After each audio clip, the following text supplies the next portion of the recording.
अच्छा दोस्तों, आज एग्जाम प्लस के लेक्चर वीडियो में आप लोग का स्वागत है।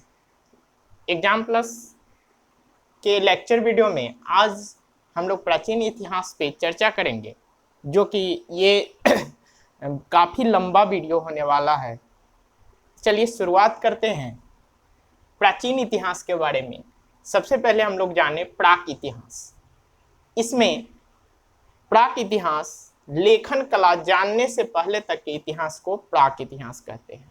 जब मानव लेखन कला यानी कि लिखने की कला नहीं जानते थे, उस समय के इतिहास को प्राक इतिहास कहते हैं। लिखना नहीं जानते थे, कुछ जो है सो निशान बनाना जानते थे, जिन निशानों को आज तक भी नहीं जाना गया है कि वो क्या निशान चिन्ह बनाते थे, क्या उकेरते थे। तो इस समय के इतिहास को प्राक इतिहास कहते हैं। इतिहास मानव के जिन क्रियाकलापों का हमें लिखित विवरण मिलता है, जो लिख करके लिखित मिलता है, जिसके बारे में पढ़ा गया है, उसे इतिहास कहते हैं। उसे इतिहास कहा गया। यानी कि जिन चीज़ों को लिखा गया, संग्रहित किया गया, जिनके बारे में आज भी हम पढ़ करके जानते हैं, उन्हें इतिहास की श्रेणी में रखते हैं।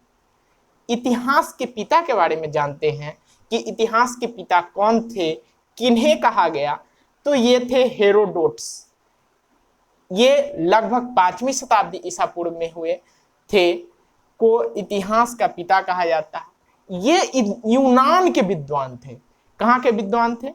तो ये यूनान के विद्वान थे। यहाँ से प्रश्न पूछा जा सकता है, 2 प्रश्न बन सकते हैं कि इतिहास के पिता किन्हें कहा जाता है। तो हेरोडोटस को कहा जाता है। हेरोडोटस कहाँ के विद्वान थे? तो ये यूनानी विद्वान थे, यूनान के विद्वान थे, जिन्होंने 476 ईसा पूर्व में लगभग में अपने हिस्टोरिका नामक ग्रंथ में भारत के विषय में जानकारी दी। अब कहा जाए, यहाँ से पूछा जा सकता है कि हेरोडोटस ने कौन सी पुस्तक लिखी? तो हिस्टोरिका नामक पुस्तक लिखी। हिस्टोरिका नामक पुस्तक किसने लिखी? तो हेरोडोटस ने लिखी।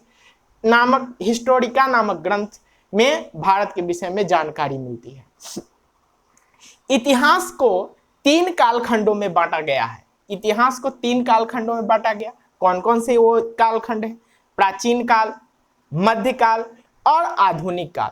प्राचीन काल ये आरंभिक क्रियाकलापों से लेकर जहां पर लोग मानव कबीलों में रहना शुरू करते हैं, खेती बाड़ी करना शुरू करते हैं, तो उस समय से आरंभिक क्रियाकलाप, जानवरों का शिकार करना, ये सब आरंभिक क्रियाकलाप जो वो कर रहे थे, से लेकर 8वीं शताब्दी के पूर्वार्ध तक, जब 8वीं शताब्दी के पहले तक के काल को प्राचीन काल कहते हैं। ये इस समय के जो भी क्रियाकलाप होंगे वो प्राचीन काल की श्रेणी में जाएंगे। मध्यकाल 8वीं शताब्दी के उत्तरार्ध यानी कि 8वीं शताब्दी शुरू होने के बाद में उत्तरार्ध से 18वीं शताब्दी के पूर्वार्ध तक के काल को मध्यकाल कहते हैं। आधुनिक काल 18वीं शताब्दी के उत्तरार्ध से अब तक के काल को आधुनिक काल कहते हैं, कि यानी कि अभी तक जो भी घटनाएं घट रही है वो सभी जो है सो आधुनिक काल के में ही जाएंगे, और इनका जो अध्ययन किया जाएगा वो आधुनिक काल का इतिहास कहलाएगा। अब तिथियों का निर्धारण ईसा मसीह के जन्म से किया जाता है। ईसा मसीह यानी कि ईसा मसीह के जन्म से पूर्व की जो घटनाएं हुए उसे ईसा पूर्व कहते हैं। ईसा पूर्व कहते हैं। यहाँ जो है सो ये जो है सो पीछे की ओर कालक्रम चलता है, और ईसा मसीह के जन्म के बाद की जो घटनाएं हुए उसे ईसवी सन कहते हैं। इसे एनो डोमिनी के नाम से भी कहा जाता है। ये बढ़ते क्रम में होता है, यानी कि आगे की ओर बढ़ता है। तो यहाँ तक हम लोगों ने जाना प्राचीन इतिहास के इंट्रोडक्शन टर्म को। अब हम लोग जाने प्राचीन भारत।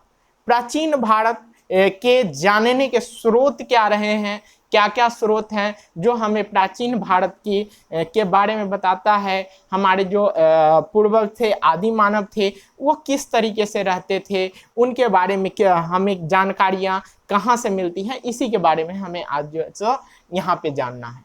तो इनके प्राचीन भारत के ये जानने के स्रोत हैं। एक पुरातात्विक स्रोत, जिसे जो है सो पुरातात्विक स्रोत जिन्हें जो है सो हमारे इतिहासकार खोज कर निकालते हैं, जमीन से, पहाड़ों से, खदानों से, वगैरह से जगह से जो है सो खोद कर निकालते हैं, ये स्रोत पुरातात्विक स्रोत कहलाते हैं। साहित्यिक स्रोत, जो हमारे इतिहासकार लिखे हैं या साहित्यकार कविता कहानी वगैरह में जो जिन्होंने लिखी है, पुस्तकों में जो लिखी गई है, वो साहित्यिक स्रोत कहलाए। पुरातात्विक स्रोत में पुरातात्विक स्रोतों के बारे में जानकारी हमें अभिलेख से, सिक्कों से, स्थापित जो भवने हैं और कला के जो है सो जो स्रोत हैं उनसे प्राप्त होते हैं।